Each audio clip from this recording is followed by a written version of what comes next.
الإمام أحمد بن حنبل ذكر عنه ابن الجوزي في كتابه مناقب الإمام أحمد، قال إنه سافر إلى بلد فصلى العشاء في مسجد وجلس في هذا المسجد يريد أن ينام، فأقبل إليه الحارس قال له اخرج من المسجد. قال يا أخي أخرج من المسجد، أنا يعني ما في مكان أذهب إليه. قال أقول لك اطلع من المسجد، ممنوع النوم في المسجد. قال يا أخي أنا، قال أقول لك اطلع. قام الإمام أحمد وخرج من المسجد يتلفت يمين ويسار، أين أذهب؟ فجلس على عتبة باب المسجد من الخارج. أقبل إليه الحارس ليقفل الباب فرأى الإمام أحمد جالسا على عتبة الباب. قال له قم من عتبة باب المسجد. قال يا أخي أنا أين أذهب؟ قال قل لك قم، ولا يعرف أن هذا أحمد بن حنبل. ثم أقبل هذا الحارس الغليظ وأمسك رجل الإمام أحمد وجره حتى وضعه في وسط الطريق. أحمد بن حنبل ينظر، طيب هذا يعني أول مرة أحد يفعل به مثل ذلك، وجعل يتأمل أين أذهب. فكان أمام المسجد دكان لخباز. هذا الخباز رأى هذا الشيخ في الطريق فقال يا شيخ يا شايب. قال نعم. قال تعال نم عندي في المخبز إلى الفجر. جاء أحمد بن حنبل وأقبل إلى هذا الخباز وجلس في المخبز.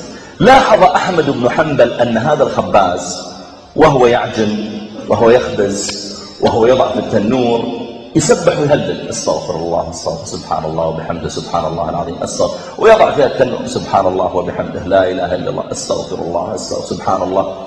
عادة الذي يسبح ويهلل ربما سبح وهلل لربع ساعة نصف ساعة بالكثير ثم يتعب، لكن هذا الرجل شغال تسبيح وتهليل تسبيح وتهليل ما تعب. فقال له أحمد بن حنبل منذ متى وأنت على هذا الحال؟ قال أي حال؟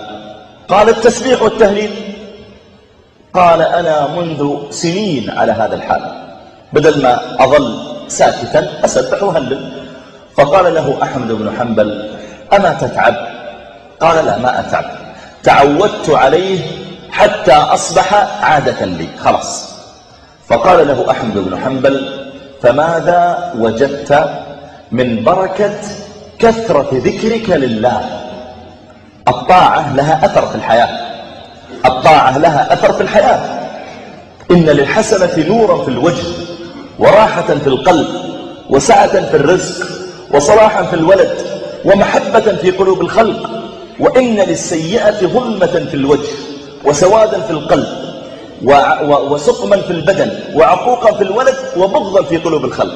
فأحمد بن حنبل يقول اكثارك من التسبيح والتهليل والاستغفار وتمجيد الله وحمده عز وجل، اكثارك هل له أثر في حياتك؟ قال الرجل نعم. قال ما أثره؟ فقال أني ما دعوت الله بشيء إلا أعطاني إياه. قال سبحان الله، ما دعوت الله بشيء إلا أعطاك إياه؟ قال نعم والله ما دعوت الله بشيء إلا أعطاني إياه إلا شيئا واحدا لا أزال أنتظره. فقال له ابن حنبل وما هو؟ ما هو هذا الشيء الذي تدعو به ولا تزال تنتظر إلى الآن أن يتحقق؟ فقال الخباز أن أرى أحمد بن حنبل. فقال له أحمد بن حنبل ها هو الله قد جاءك بأحمد بن حنبل يجر من رجله إلى مخبزك. أثر ما طلعني من المسجد إلا تسبيحك وتهليلك، لو أنك ما سبحت وهللت كان أنا نمت في المسجد. قال ها هو الله قد جاءك بأحمد بن حنبل يجر من رجله إلى مخبزك. ففرح الخباز وأكرم الأبا عبد الله الإمام أحمد.